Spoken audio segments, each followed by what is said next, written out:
door real quick.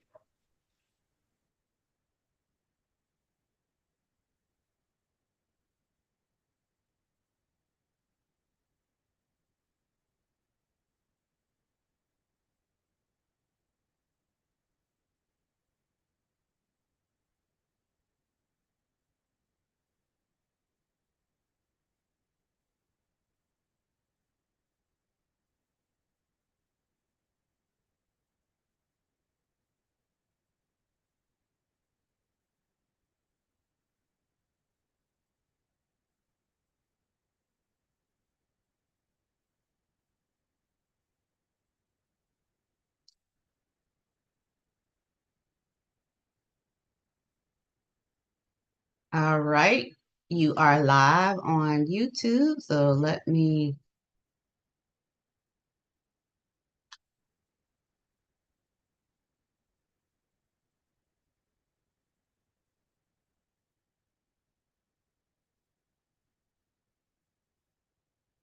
So we can't put it in, nope, it's not in there now. We can't put it in the group. It won't allow us to put it in the group anymore, in the Facebook group.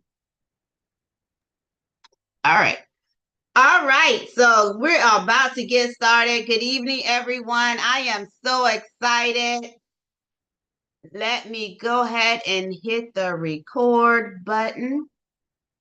Good evening, good evening, good evening, everyone. I am so excited. Of course, I am Dr. Karen Hills-Pruden, and I am the founder of Sister Leaders. And, we have another powerhouse keynote speaker from the upcoming Sister Leaders Conference, October 4th and 5th. We have none other than Dr. Jennifer Jones Bryant in the house. And so you know how we do. We don't do a whole lot of bios and everything because, of course, that'll be posted with this recording. So we're going to give the floor to Dr. Jen and see what nuggets she's going to share. And in the words of Dr. Sherwood, it's going to be juicy, juicy, juicy. So Dr. Jen, welcome to Sister Leaders. Thank you so much, Dr. Karen, for always inviting me on your platform. It's always a pleasure. I always have so much fun with you, your audiences, the other sister leaders, as you have coined it and trademarked it. And it's just exciting whenever it gives me an opportunity to give back and serve. Because my why is bigger than my ego, right? So my why is bigger than my ego. I like that. I like that. So I just wanted to make sure that I said that. So tonight's topic is about, and I'm going to share my screen. Okay. If I can get there. It's about authenticity, like in your leadership and how that shows up and making a mark with your uniqueness that you bring. And sometimes we get so caught up. Let me make sure that this shares.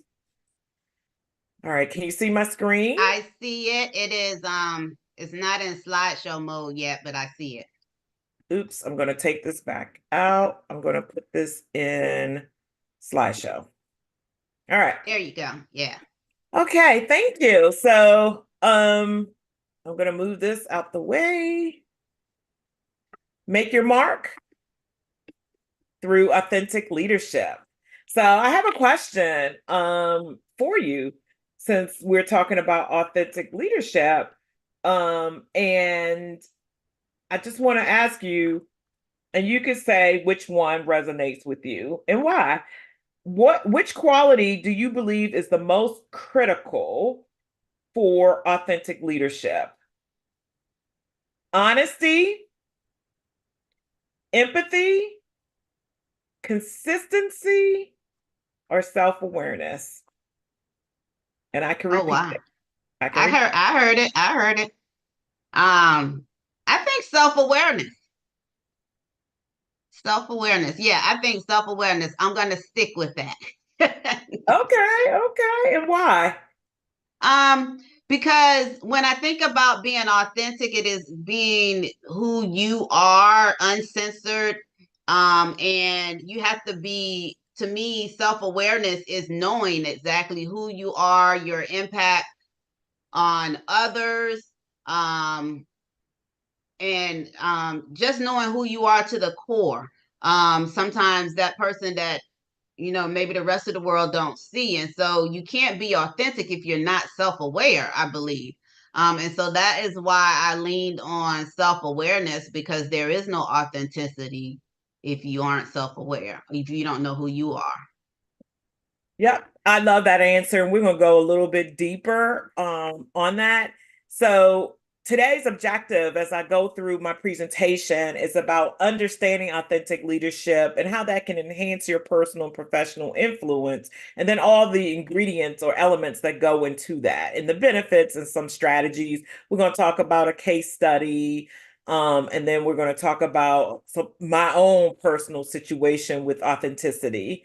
And then I'm going to open up the floor for any questions, or the virtual floor. So when you think about authentic leadership, it is genuine, transparent, and values driven. Because the thing about authenticity, you kind of talked about the core, that in the self-awareness, if you are not, you see the core principles: self-awareness, honesty, integrity, and consistency. If you are not self-aware about identifying what you value and staying true to your value system, then you're not showing up as your authentic self. Now, sometimes, Dr. Karen, there are folks who like, yeah, I'm going to show up authentically me. And sometimes I have to say to folks, okay, show up authentically you in a professional scenery, right? Like the way that you show up maybe after 9, after 10 may look a whole lot different than how you show up in the corporate world, federal government, your business at 8 a.m. or 9 a.m. Sometimes I have to walk people through that difference. And they're like, oh, well, it still seems like I'm not being my authentic self. Well, there's a professional side, and then there's the other side, your personal side.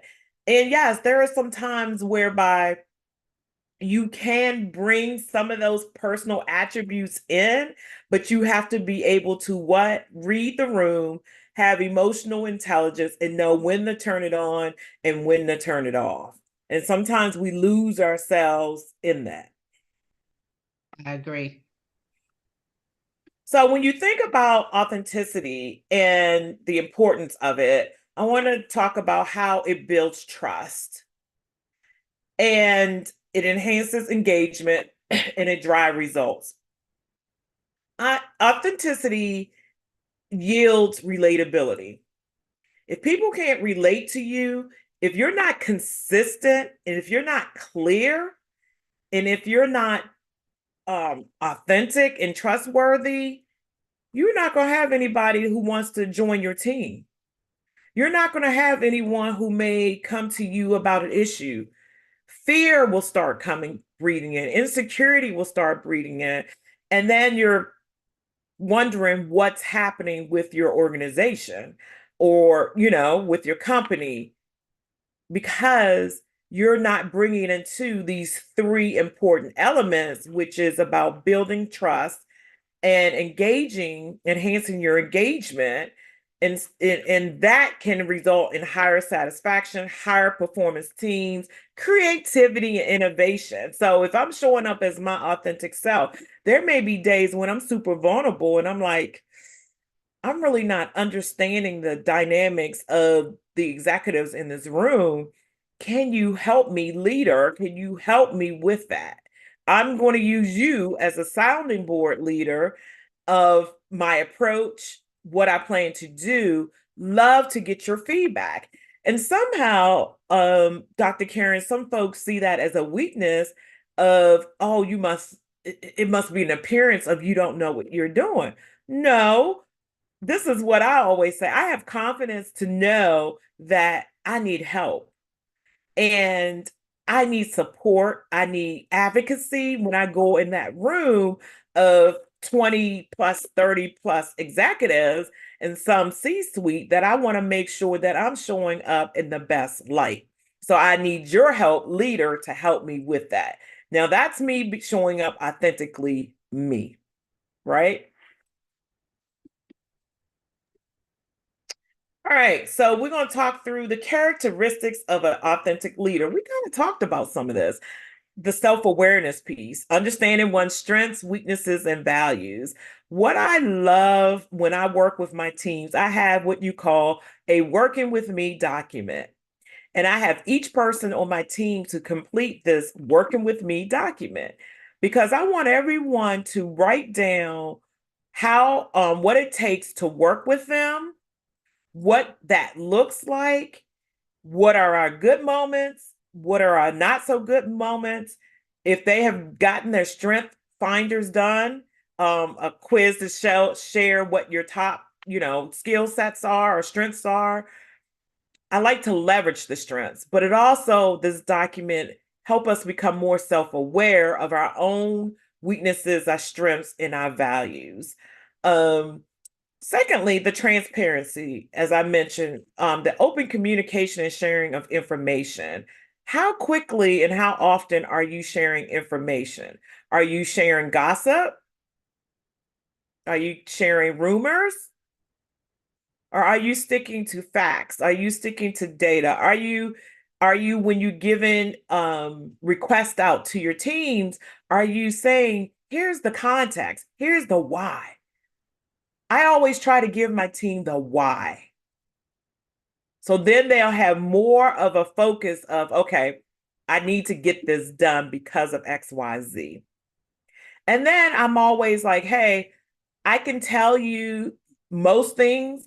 And when there are moments that I can't tell you that, I will say, I cannot share that at this moment. When some time has passed and I'm in a position where I can release that information, I will do so. And then sometimes it's like, I can't release that information. And then being ethical, like upholding your strong morals and principles and decision making. And this goes back to the core again, to your principles and your values. Like, what are you willing to stand on no matter what? No matter what. And be consistent, making sure that your words, your actions align with your words. We could say one thing and we can do another. And that's incredibly important in terms of an authentic leader. And here are some benefits. I already talked about it, the improved team dynamics, increased resiliency, and stronger relationships. One of my strengths is relationship building. It is. It's relationship building. So a lot of times when it's time to do work, I know some people want to jump right into work, but I want to have a conversation. Like, I want to get to know who you are as a person because all majority of my work career has been human focused, human centric. Work is going to be there, but people are an asset. And I want to get to know the person, the individual, the teammate, the colleague. I want to get to know them. I want to build that rapport. And sometimes rapport building may not go as smoothly as you would like, but sometimes in conflict, um, you can build a stronger relationship as you work through it together. Increase your resiliency, as I mentioned, because you can navigate your challenges. You can speak up and say, I am having a challenge in this area. I do need feedback. Let me address the feedback and commit to getting it done. That goes back to making sure your actions addresses the words that you've shared.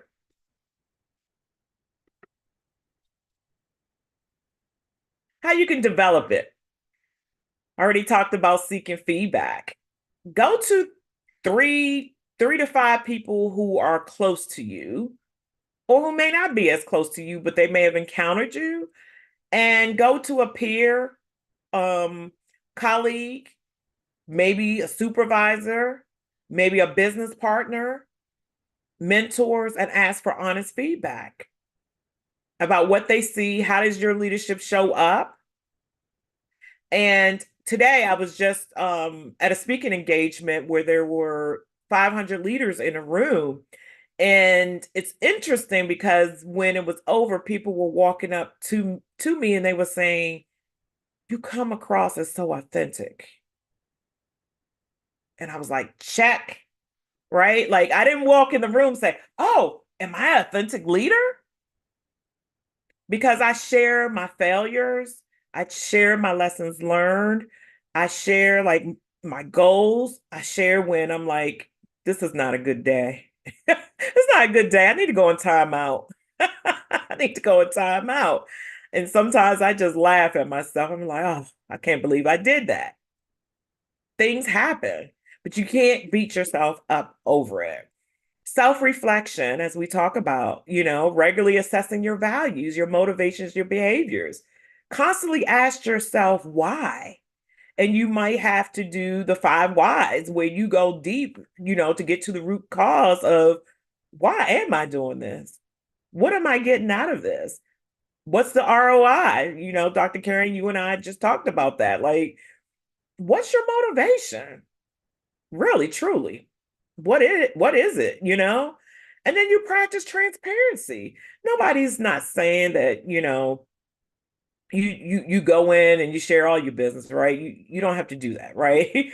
But transparency, when you goes to a team, it's about share your vision, share your north star, share where you're trying to take the team, and you need to help them get there. If you're not giving the vision, you're not giving the why, you're not giving the your goals, and if you're not given the decision making processes openly, you will have a stagnant team, period, and you won't grow as a leader. And then, like I said, have commitment to the growth, continuously learn and adapt to enhance your leadership qualities. And so we hear about growth mindset a lot. This is also about, are you applying what you've learned? You can learn all day long, but how are you applying it? And then how are you, and if you think about these 4 quadrants, how are you seeking feedback to figure out, have you addressed the feedback that's given to you as growth opportunities?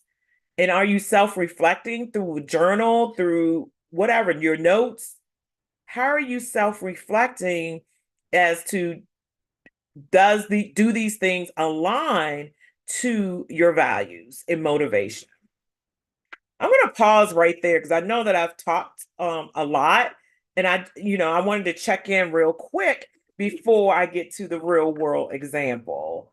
Are there any questions, or what questions can I answer? Um, One question I have is that when you mentioned about well, you didn't actually say the phrase, but I thought about this phrase when you said, I thought about the phrase keeping it real. When people are think that being their what they view to be their authentic selves mean being who they are the same way in all environments, and we know that is not the most productive way for one to operate. But how can you speak to how one would learn about what is acceptable and what is not acceptable? Because sometimes when I think about new entrants, individuals who have their first professional job, they don't know what the do's and don'ts are. And so, how can they acquire that knowledge so that they can maybe pivot just a little bit, but still remain to be somewhat authentic? Absolutely. So just didn't admit because it popped up on my screen as well. So that's a great question in terms of keeping it real. What does that look like in as a first entrance into organization? How can people learn how to show up? My number one tip is, um, number one, Google the company, right? To see what the company is about. See if you can find any cultural information about the company. Look at some of the folks on LinkedIn, if you know some of the people who work there through the Google search or whatever, kind of get a sense of what that culture looks like and how it is. If you have any colleagues who work for that company, find out about that as well.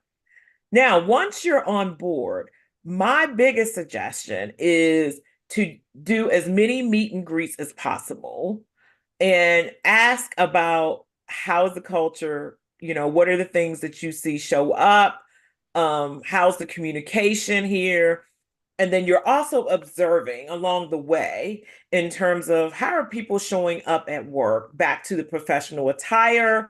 Are they usual casual with jeans and some swag or a t-shirt? Really assessing what does that environment look like. And then you want to assess, well, how's the language? How is the language? How are folks speaking to one another? How are they showing up in conversations? How are presentations done? So you'll know how to show up. Now, I'll give you an example of I was given a presentation. You may have heard this presentation, I mean, this example before. And my presentation was to engineers. And so typically when I give my presentation, I'm hyped, I'm ready to go. I'm ready, like I'm going to show up, cheerleader, like blah, blah, blah, blah. And so the feedback that I got was, you're scaring them. I'm like, I am. Okay. I swear I don't mean to scare them. I was like, I just get excited because I'm so passionate about it and et cetera, et cetera. But that was good feedback for me to know, like, okay, I can't go in there that way, that I need to adjust and go in with, pretty calm, and go in with my data, my facts, and walk them through the process and be clear about and crisp about my ask. So you do have to read the room, and it's important as when you enter a company, you may just want to be quiet first to kind of check out what that environment is before you come in. Like I said, your 8 a.m. or 9 a.m. person should look different than your after 5 person or happy hour person. Got it. Did that answer your question? Absolutely. Read the room, you know, um, watch first before you just jump in full fledged. And Absolutely. ask questions and interview, do one-on-ones. Exactly. In your meet and greet, you got to do that because I've seen situations where people came in and it was not good the way they came in. And what happens is people create a soundbite from that. They automatically label your brand and they judge you. And sometimes it's hard to come from that within your first 30 days, right? So that's a different story. But as we think about real world examples, I brought up Indra Nooyi, and I don't know if you've heard her name before. She's the former CEO of Pepsi Company, and in terms of showing up as your authentic self, she's faced challenges while at Pepsi, and her communication and transparency were key during her tenure. And some of the challenges, because I was looking up some of her challenges and I couldn't believe it. Like some of the significant challenges that she faced included market competition, right? You always gonna have that. You got Coca-Cola, of course, right? But balancing the market share and staying innovative. Health trends, like consumers wanted um healthier choices. They were being conscientious about what they consumed. And so she had to navigate through, okay, we got to reformulate, we got to invest in healthier choices and alternatives. And then she wanted to expand. We all want to expand. So she wanted to go globally as well. And she needed to adapt her strategies regionally and economically. And then she also faced corporate restructuring. And so this was significant because that included acquisitions and divestitures, and she had to strengthen her operations and focus on core business while taking care of the people. But the people trusted her because she provided communication and transparency throughout all the challenges. And she was able to address that. And she became well known as a successful leader in the corporate world. And she showed up by their definition and all the other definitions that I showed you or talked about. She showed up as her authentic self. And I love that. I love that. And I have to say, like, another situation, just me personally, I remember before I left the federal government, um, my team got reduced from like 38 to nearly half, right? And but what was interesting is that before that happened, like my leaders kind of knew what they had in mind, but they would not tell me. So they would have me go off and do an org design. And each time I came, I think I may have come back like 2 or 3 times. They were like, no, how about this? How about that? So finally, the third conversation, I said, look, can we have a transparent conversation? I said, I'm not really interested in the rock syndrome. And so the question was, what is the rock syndrome? I said, I bring you a rock. That's not the right color. It's not the right size. It's not this. It's not that. So to eliminate all of that, and I'm a big girl, and I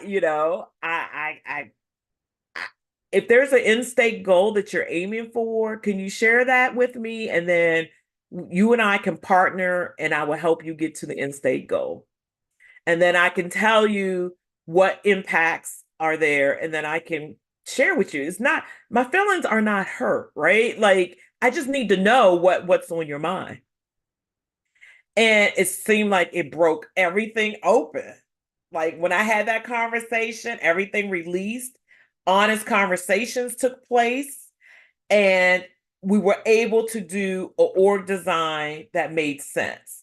And it also allowed me the opportunity to bring my leaders in, my branch managers, my branch chiefs in to say, here's the end state goal we're trying to get to. I'm not going to tell you how to do it, but based on your team's strengths and functions, you bring me your org design of what that looks like with a reduced team as well as the impact. And so you will see that in that example that I provided to you, I offer transparency, I offer communications. Um, and in some cases, like in the case that I just shared, sometimes that means that it might include you writing yourself out of a job. And some people don't like to hear that. Some people might not like to hear that. But that's what comes with the challenges of being a leader and being an authentic leader. You got to be true to yourself too, in terms of your values, as we talked about that. So I gave you two real life two case studies. So practical tips for implementing authentic leadership, right? Making your mark. And as I continue to say, in terms of coming back to your core values, they're your values, right? You don't want to be anyone else. You show up. You and I may work in the same field or have the same market or whatever we're going after, the same target market. But each one of us have our own different styles in terms of how we show up. If I try to show up like Dr. Karen and Dr. Karen try to show up like me, people will know that we're not showing up as our authentic selves. So it's too hard to be someone else. Like I can't even get my own act together. So to even think about trying to be somebody else, that's a no-go for me. So communicate clearly, set clear expectations, and be open to dialogue and feedback. Make it a two-way conversation. I don't want to feel like I'm just talking at you or to you. I want it to be an open dialogue where we're both having conversations. We're both sharing things that are true to our hearts, dear to our hearts, and being vulnerable if that's at the right time, right moment to do so. Lead by example. Demonstrate the value you expect from others. Model the ways, like I like to say, model the way. Show up. Like, and even if you've had bad experiences with leaders in the past or you're facing it now, that's a lesson in that. Like you may say to yourself, I don't ever want to show up like that person. So lead by example in terms of exhibiting the skill sets in the way that you want others to see you and how you want to show up for others. And foster inclusivity. I always talk about encourage diverse perspectives. Like your answer is not always the answer. Encourage others in the room who may not have shared anything. There's two facilitation techniques that I love using. And I talk about the round robin, which we all know where you just go around and call on each person's name. And obviously, I always tell people you want to tell people that in advance because your room is filled with introverts, your room is filled with those who may be neurodiverse, your room is filled with extroverts. So you want to make sure that the audience know, like, hey, I will be leveraging round robin. And then the other technique that I use are the three P's. I will say, okay, when I come to you, just let me know if you want to present, you want to pass, or you want to pause where you are thinking. And the reason why I do that, because I share with the room, I want to make sure that I've had an opportunity to hear from everyone and that I've given them, I cleared the way to give them an opportunity to speak.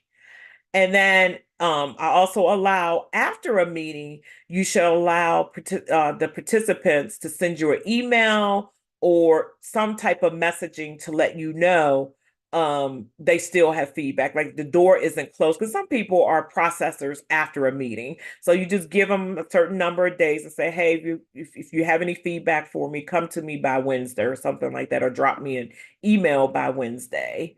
So that's another technique that I use, as well as, for those who are extroverts or those who have the loudest voice, sometimes I will say one person cannot speak more than twice before hear from a different person. Because you don't want one person hogging the meeting, right? So I encourage inclusivity. And then the challenges and solutions. We kind of talked about balancing authenticity with professionalism. In terms of you walking and saying, I'm keeping it real, but really focusing on you are in a professional setting, albeit your business, or if you are working for someone else, you want to make sure that you are staying authentic. For me, I'm very customer focused. I'm very customer focused. And sometimes my customer focus can get in the way of my problem solving or my judgment, I'm sorry, of my judgment, because I'm over indexing and trying to make sure I'm pleasing that customer. And there may be some other things happening in the backdrop. So use authentic storytelling, right? And so I shared a couple of case studies and dropped a couple of stories while I was talking about the benefits of being authentic. Solution may maintain core values while adapting communication to the audience. We talked about that, reading the room. I gave you an example about me presenting to engineers. May look a whole lot different if I'm going to go speak to some college grads, right? Like I'm super hyped up. And then overcoming resistance to change, right? Just always be ready to deal with the change and being aware of the change, keeping yourself knowledgeable about the change. Sometimes some changes are really big and you would need to tell your staff, hey, I want you to process the change. If you need to take a break, take a break. But we're all in this together and we're going to all navigate this journey together as we navigate the change. So this is where we are. Embrace your true self in every leadership role and going back to reflecting on your core values and how they align with what you say you're going to do and the decisions that you're going to make. And check in with people to see if everything that you said you were going to do if you're going to do it. So I'm going to pause there again to see if there are any questions. I have one question, Dr. Jen. Awesome, awesome. I just love you. Awesome. And, Thanks. and so many people throw around this word authenticity. I just love to hear a real good presentation on how to navigate that, because a lot of times we don't get definitions on, or even a playbook on how to be authentic. And so my question is for, how do I want to say this? For, again, young professionals. I focus a lot on young professionals who are coming into the workforce because they are so eager, so excited. They're most engaged, most hyped. And as a mentor, I struggle with how do I keep that excitement but also guide and direct them. And so, going to what you were talking about in terms of being authentic, what do you say to a young professional who has had a couple of assignments or employments and has assimilated and has mimicked those who they thought they should mimic, and to the point that they don't know who they are? How do you even know? How do you find out who you are as an individual when you've had a couple of employments where the way to your success was through emulation and imitation, to where you don't even know who you are? Wow. Yeah, that's a great question. I you know, first off, the person needs to be made aware that this is happening, right? So hopefully someone who's close to that person would share with them about how they've shown up um doing their work assignments, and really ask them some value questions of what are your values. And it's interesting because I have a free handbook on my website in terms of how do you identify your values. So there are several questions that you ask yourself to identify what are your values. And then the other piece too, that to make sure that it just doesn't, the feedback isn't just coming from you. If the person is in a position where they can kind of get 360 feedback from other individuals to give them insight in terms of how they're showing up and how people are seeing them as emulating someone else and not showing up as themselves and being true to themselves. And then I keep going back to based on the relationship, maybe there's a question to ask that individual about what is it about those individuals that they feel like they have to emulate, and why is that different from how they show up. And to also share with them that people want to learn from you, people want to know who you are as an individual and to show up as best as possible in that way. It's a process. It's not just an overnight one-time conversation. Because the other piece too is that you have to be relatable to the young professional. If they don't, going back to the trust, if they don't believe what you're saying to them, they're not going to receive the information. So it's the respectful thing to do to say, hey, if you have a few moments, I'd like to talk to you about some of my observations. And I thought I would tell you now, before it gets too far. And if the person says yes, then you can go on with the conversations about them identifying what your observations are, help them to identify what their values are, and to put those things into practice.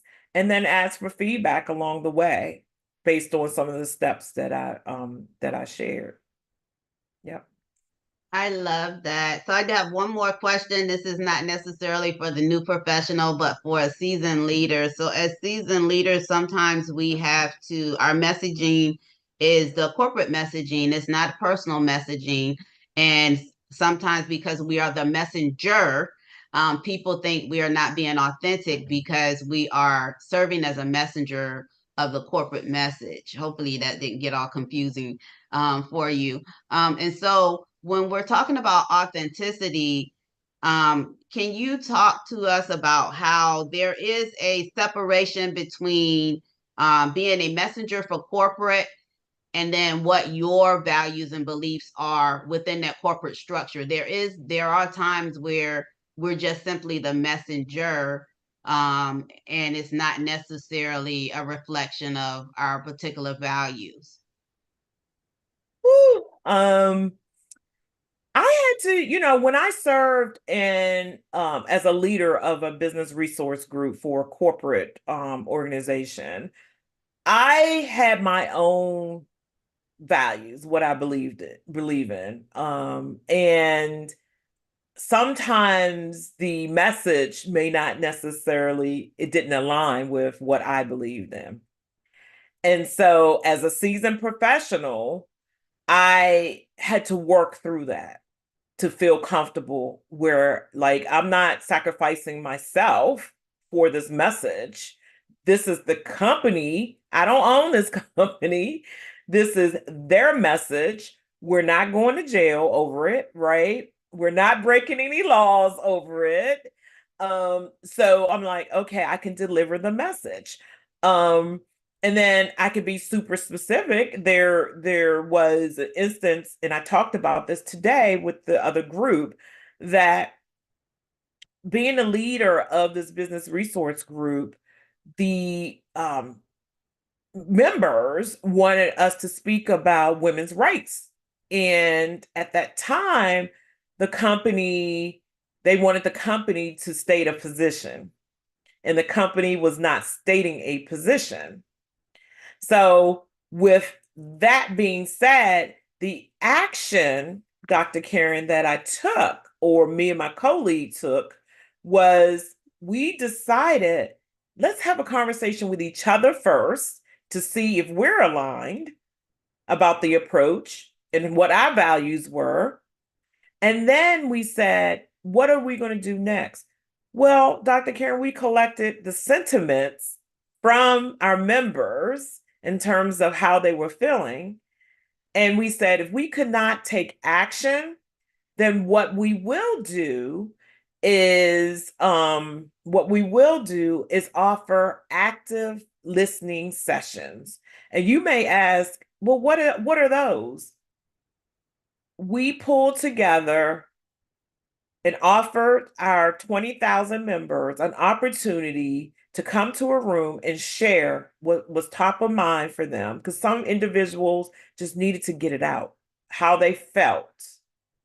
Um, but we made it very clear that we would not be providing any actions other than actively listening to them and providing them resources.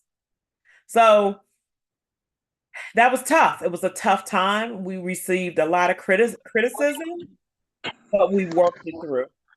We worked it through. So I hope that answered your question.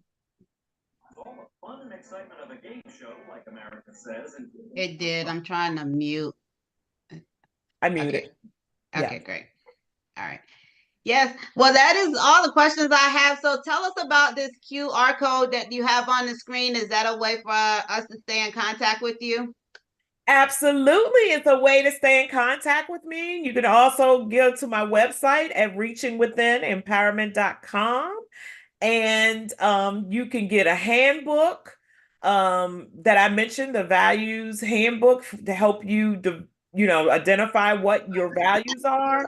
And you can also get a copy of Step into Leadership Greatness books, where I talk about, with other collaborative authors, we talk about authenticity. We tell stories about certain things that have happened in our lives and how we still show up as leaders. So yes, that QR code would take you to a couple of freebies and then some opportunities to purchase some items. Awesome. So I have one more question. Hopefully, I'm not putting you out on a ledge by asking you this question because you may not even know just yet. But do you have anything to share about what you're going to be talking about at the conference coming up? Oh my goodness. I am going to be talking about, let's see if I can stop sharing in a moment. I am going to be talking about because the whole focus is wanting more, right? And so it's going to be about just really embracing your superpowers for more, to leverage your superpowers for more. And I'm going to walk folks through how they can do that, giving them strategies for more, how it's worked for me in terms of getting more salary wise, getting more peace in my life. So I can't wait. I am just so excited to be able to share how folks can get more. So more is coming.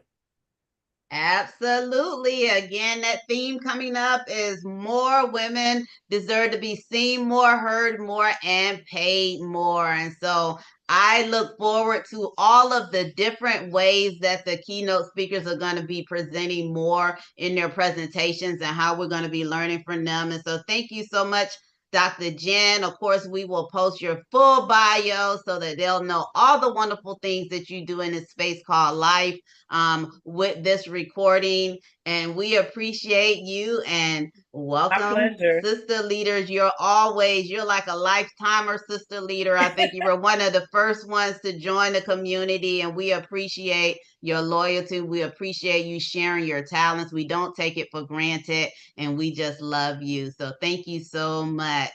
Love you too. This has been a blessing. Thank All you. right, so I'm going to stop the recording and stop the live stream.